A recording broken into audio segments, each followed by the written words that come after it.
नमस्कार विद्यार्थी मित्रांनो, माझं नाव आहे रोहित म्हात्रे आणि आजच्या या व्हिडिओमध्ये मी घेऊन आलो आहे पोलीस भरती, जिल्हा परिषद, तलाठी व आरोग्य सेवी भरती संबंधी 50 महत्त्वाचे प्रश्न. या प्रश्नांना सुरुवात करण्याआधी जर तुम्ही अजूनपर्यंत अनअकॅडमी ॲप तुमच्या मोबाईलमध्ये इन्स्टॉल केलं नसेल, तर लगेच अनअकॅडमी ॲप तुमच्या मोबाईलमध्ये इन्स्टॉल करा. सोबत जर तुम्ही अनअकॅडमीचं प्लस सबस्क्रिप्शन घेतलं नसेल, तर प्लस सबस्क्रिप्शन देखील नक्की घ्या. बघा महाराष्ट्र भरती संबंधी सर्व एक्झामसाठी तुम्हाला एकच सबस्क्रिप्शन अनअकॅडमीवर घ्यायचं आहे. वेगवेगळं सबस्क्रिप्शन तुम्हाला घ्यायची गरज नाही आहे. एकदा का तुम्ही प्लस सबस्क्रिप्शन अनअकॅडमीवर घेतलं की अनअकॅडमी ॲपवर तुमची परिपूर्ण परीक्षेची तयारी करून घेतली जाते. बघा आता सुंदर अशी ऑफर अनअकॅडमीवर चालू आहे. 12 महिन्याचं सबस्क्रिप्शन तुम्हाला 3 महिन्याचं मोफत भेटत आहे. 6 महिन्याच्या सबस्क्रिप्शनवर तुम्हाला 2 महिन्याचं आणखीन सबस्क्रिप्शन मोफत भेटत आहे. म्हणजे बघा 12 महिन्यांचं 12 अधिक 3 असं 15 महिन्यांचं सबस्क्रिप्शन हे तुम्हाला 5,775 रुपयाला पडतोय.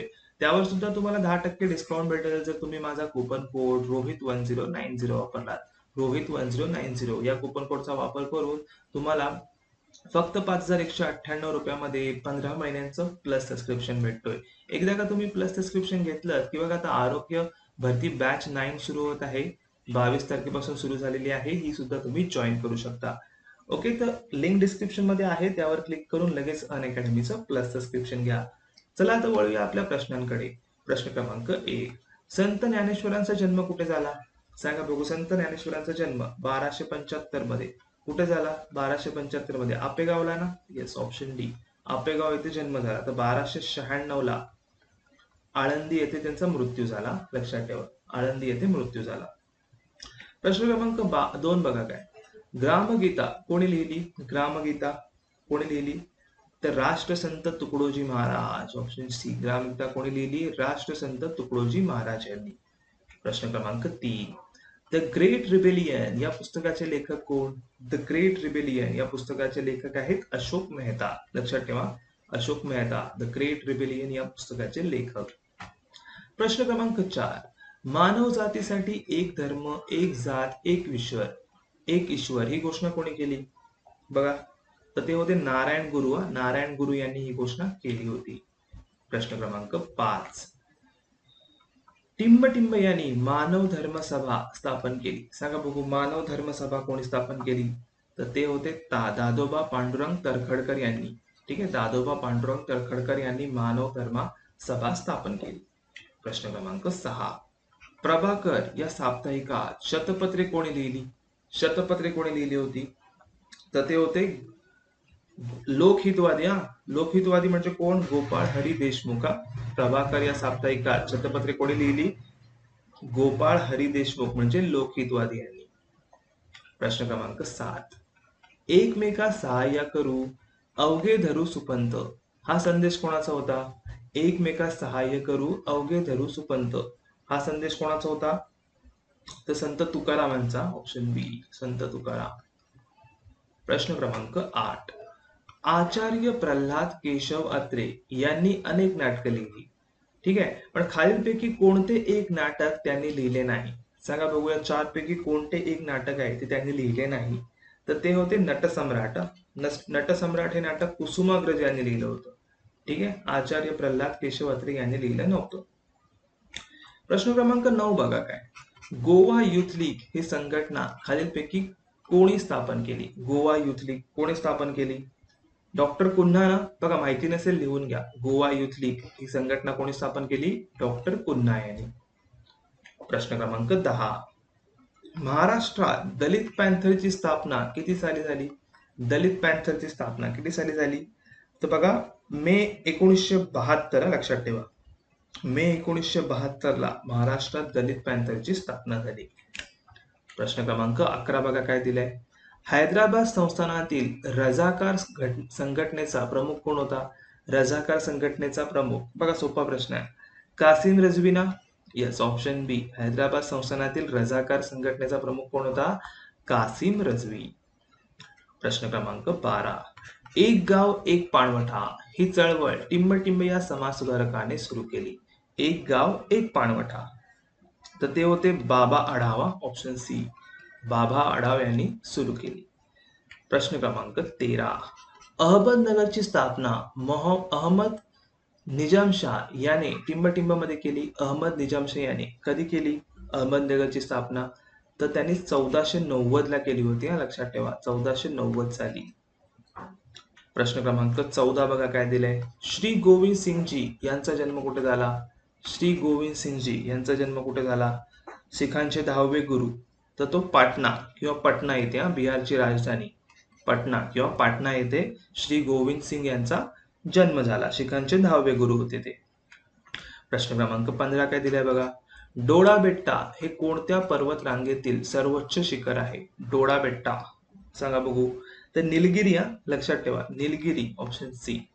ठीक आहे, निलगिरी या पर्वत रांगेतील सर्वोच्च शिखर आहे डोळा बेट्टा. प्रश्न क्रमांक 16.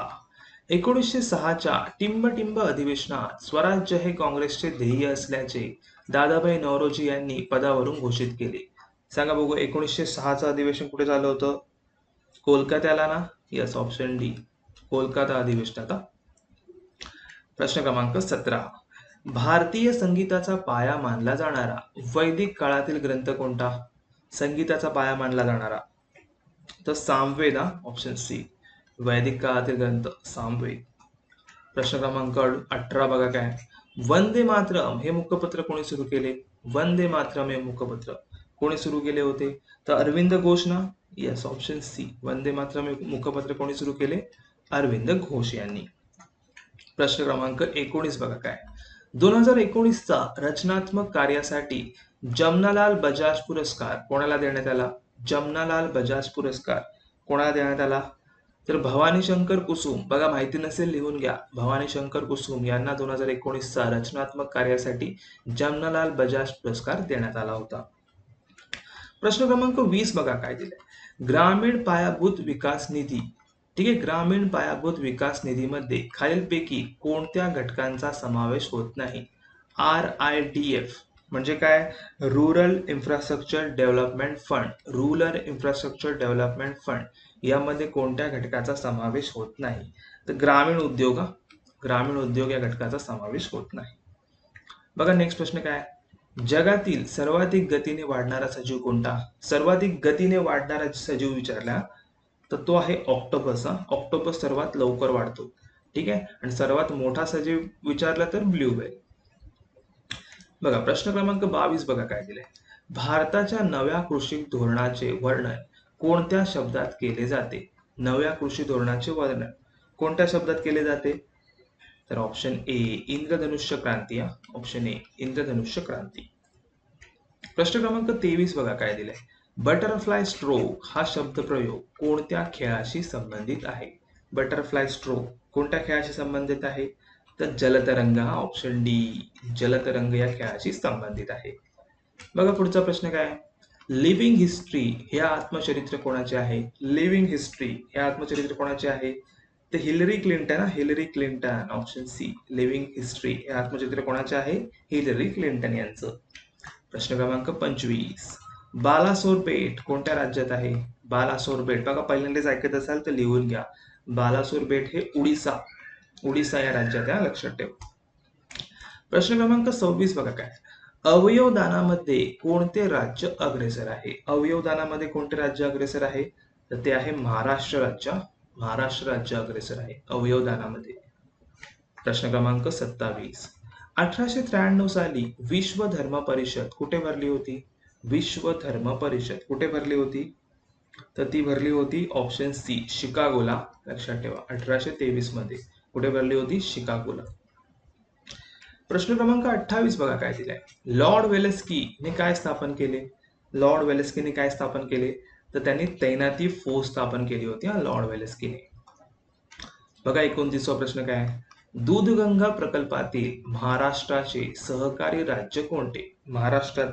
महाराष्ट्राचे सहकारी राज्य म्हटलं की कर्नाटक. दूधगंगा प्रकल्पातील कर्नाटक. बघा पुढचा प्रश्न बघा काय दिलाय. सागाची झाडे टिंबटिंब प्रकारच्या अरण्यात आढळतात. सागाची झाडे तर पानझडी प्रकारच्या अरण्यात आढळतात सागाची झाडे. बघा 31वा प्रश्न काय. 1852 साली मुंबई येथे दादाभाई नौरोजी, जगन्नाथ शंकर शेठ, फिरोज शहा मेहता इत्यादी नेत्यांनी कोणती संघटना स्थापन केली होती? कोणती संघटना स्थापन केली होती माहिती आहे का? तर ती आहे बॉम्बे असोसिएशन. असं देखील विचारतात की बॉम्बे असोसिएशनची स्थापना कधी झाली? तर 1852 साली. ओके, लक्षात ठेवा, विसरू नका. बघा पुढचा प्रश्न बघा काय. क्रायोजेनिक तंत्रज्ञान खालीलपैकी कशाशी निगडीत आहे? क्रायोजेनिक तंत्रज्ञान, तर ते आहे उपग्रहण प्रक्षेपणाशी संबंधित आहे क्रायोजेनिक तंत्रज्ञान. प्रश्न क्रमांक 33 बघा काय दिलंय. गाववाडा, ठीक आहे, गावगाडा हे पुस्तक कोणी लिहिले? गावगाडा हे पुस्तक कोणी लिहिले? तर ते होते त्र्यंबक नारायण अत्रे. ठीक आहे, ऑप्शन बी त्र्यंबक नारायण अत्रे, त्र्यंबक नारायण अत्रे गावगाडा. प्रश्न क्रमांक 34 बघा काय दिलाय. गांधीसागर धरण कोणत्या नदीवर आहे? गांधीसागर धरण, तर ते आहे मध्य प्रदेशच्या चंबल, चंबल या नदीवर आहे गांधीसागर धरण. प्रश्न क्रमांक 35. आई मुलाला जेवायला वाढत होती, वाक्याचा काळ ओळखा. वाढत होती, कोणता काळ येईल? जेवायला वाढत होती, तर अपूर्ण भूतकाळ ना. Yes, option A. ओके, अपूर्ण भूतकाळ. प्रश्न क्रमांक 36 काय बघा. नॅशनल फायर कॉलेज कुठे आहे? नॅशनल फायर कॉलेज कुठे आहे माहिती आहे का? नॅशनल फायर कॉलेज कुठे आहे? तर नागपूरला आहे, लक्षात ठेवा, option C. National fire college कुठे आहे? नागपूरमध्ये. प्रश्न क्रमांक 37 बघा काय दिलंय. संभाजी राजांच्या सोबत बंदी बनवलेल्या त्यांच्या साथीदाराचे नाव काय? त्यांच्या साथीदाराचे नाव काय होते? तर ते होते कवी कलेशा, कवी कलश यांना देखील बंदी बनवलं गेलं होतं संभाजी राजांसोबत. प्रश्न क्रमांक 38 बघा काय दिलाय. 1955 मध्ये शासकीय भाषा आयोग कोणाच्या अध्यक्षतेखाली नेमण्यात आला? कोणाच्या अध्यक्षतेखाली नेमण्यात आला होता? तर बीजी खेर. बीजी खेर नाव लक्षात ठेवा, पहिल्यांदाच ऐकत असाल तर लिहून घ्या, बीजी खेर. प्रश्न क्रमांक 39 बघा काय दिलाय. प्रोजेक्ट टायगर हा प्रकल्प कोणत्या पंतप्रधानांच्या काळात सुरू झाला? प्रोजेक्ट टायगर हा प्रकल्प कोणाच्या पंतप्रधानांच्या काळात सुरू झाला? तर इंदिरा गांधी. ऑप्शन बी इंदिरा गांधी. कधी? 1973 मध्ये. ओके, इंदिरा गांधी. प्रश्न क्रमांक 40 बघा काय दिलाय. दूध टिकवण्यासाठी सर्वसामान्य पद्धत कोणती? दूध टिकवण्यासाठी काय केलं जातं? तर पाचशीकरण केलं जातं ना, दूध उकळून परत थंड केलं जातं ते, आणि नंतर ते पॅकेटमध्ये भरलं जातं. पॅश्चराइज मिल्क बोलतात त्याला, पाचशीकरण. Option A. चला प्रश्न क्रमांक 41 कडे वळूया. दुधी काच बनवण्यासाठी टिंब वापरतात. काय वापरतात? टीन ऑक्साईड. बघा माहित नसेल खूप जणांना, टीन ऑक्साईड वापरतात ना दुधी काच बनवण्यासाठी, लिहून घ्या, टीन ऑक्साईड. प्रश्न क्रमांक 42 बघा काय दिलाय. देवधर ट्रॉफी कोणत्या खेळाशी संबंधित आहे? देवधर ट्रॉफी सांगा बघू कोणत्या खेळाशी संबंधित आहे? तर ते आहे क्रिकेट या खेळाशी संबंधित. देवधर ट्रॉफी क्रिकेट खेळाशी संबंधित आहे. प्रश्न क्रमांक 43 बघा काय दिलाय. पुढीलपैकी कोणत्या ब्रिटिश अधिकाऱ्याच्या काळात रेल्वे, टपाल, पोस्ट तिकीट आदींची सुरुवात करण्यात आली, म्हणून त्याला आधुनिक भारताचा निर्माता असे म्हणतात? सांगा बघू कोणाच्या काळात? तर लॉर्ड डलहौसी. लक्षात ठेवा, लॉर्ड डलहौसीच्या काळामध्ये. ठीक आहे, रेल्वे, टपाल आणि पोस्ट तिकीट आदींची सुरुवात करण्यात आली होती. ठीक आहे, लॉर्ड हौसीला आधुनिक भारताचा निर्माता असे म्हणतात. प्रश्न क्रमांक 44 बघा काय दिलाय.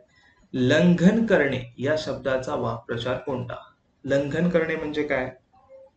तर उपोषण करणे ना. Yes, option A. लंघन करणे म्हणजे काय? उपोषण करणे. प्रश्न क्रमांक 45. म्हण पूर्ण करायची आहे.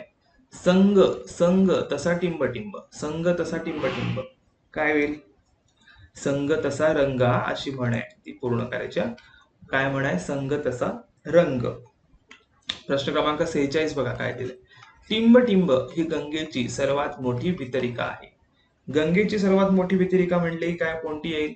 हुगळी नदी ना. येस, ऑप्शन बी. वितरिका म्हटलं की हुगळी नदी, ऑप्शन बी. प्रश्न क्रमांक 47 बघा काय दिलाय. खापरखेडा एकलहरे हे औष्णिक विद्युत प्रकल्प कोणत्या राज्यात आहेत? कोणत्या राज्यात आहेत? तर ते महाराष्ट्रात आहेत, लक्षात ठेवा, ऑप्शन डी. महाराष्ट्रात आहेत खापरखेडा आणि एकलहरे. प्रश्न क्रमांक 48 बघा. लिमोनाइट, हेमटाइट हे टिंबटिंबचे प्रकार आहेत. लिमोनाइट, हेमेटाइट हे कशाचे प्रकार आहेत? तर लोह खनिजाचे प्रकार आहेत, लक्षात ठेवा, ऑप्शन बी. लोह खनिजाचे प्रकार आहेत. प्रश्न क्रमांक 49. जमिनीची धूप होण्याचे मुख्य कारण कोणते? सांगा बघू, जमिनीची धूप का होते? मुख्य कारण काय असते? तर बघा, जंगलतोड जमिनीची धूप होण्याचे मुख्य कारण. चला, प्रश्न क्रमांक 50 बघा काय दिलाय. सोपा प्रश्न आहे बघा, पण महत्वाचा प्रश्न आहे शेवटचा. कोयना नदीवर बांधण्यात आलेल्या धरणाच्या जलाशयास खालीलपैकी काय म्हणून ओळखले जाते? सांगा बघू, कोयना नदीवर बांधण्यात आलेल्या धरणाच्या जलाशयास काय म्हणून ओळखले जाते? तर शिवाजी सागर हा नाव लक्षात ठेवा. शिवाजी सागर म्हणून देखील ओळखले जाते. ओके. तर बघा विद्यार्थी मित्रांनो, 50 महत्वाचे प्रश्न बघितले. या 50 पैकी तुम्हाला किती प्रश्नांची उत्तरे माहिती होती ती खाली कमेंट बॉक्स मध्ये नक्की कळवा. सोबत बघा, क्वेश्चन ऑफ द व्हिडिओ मध्ये तुमच्यासाठी आजचा प्रश्न आहे की गंगटोक ही खालीलपैकी कोणत्या राज्याची राजधानी आहे? तुम्हाला जर त्या प्रश्नाचे उत्तर माहिती असेल तर खाली कमेंट बॉक्स मध्ये नक्की सांगा. सोबत जर तुम्ही अनअकॅडमीचं प्लस सबस्क्रिप्शन अजूनपर्यंत घेतलं नसेल तर लिंक डिस्क्रिप्शन मध्ये आहे, त्यावर क्लिक करून लगेच अनअकॅडमीचं प्लस सबस्क्रिप्शन घ्या. सोबत विद्यार्थी मित्रांनो, मी सुद्धा एक अनअकॅडमी एज्युकेटर आहे. माझं नाव आहे रोहित म्हात्रे. तुम्ही मला अनअकॅडमीवर जाऊन सर्च करू शकता. तिथे जाऊन मला फॉलो देखील करा. मी पोलीस भरती, आरोग्य भरती संबंधी आणि महाराष्ट्र भरती परीक्षेसंबंधी सर्व प्रकारचे क्वेश्चन्स आणि क्लासेस रेग्युलर अनअकॅडमीवर घेत असतो. त्यामुळे मला अनअकॅडमीवर फॉलो करायला विसरू नका. आणि हा आपला टेलिग्राम चॅनल आहे रोहित म्हात्रे अकॅडमी, हा देखील नक्की जॉईन करा. तर चला मग विद्यार्थी मित्रांनो, भेटूया जी के इन मराठीच्या पुढील व्हिडिओमध्ये. आमचा हा व्हिडिओ बघितल्याबद्दल धन्यवाद.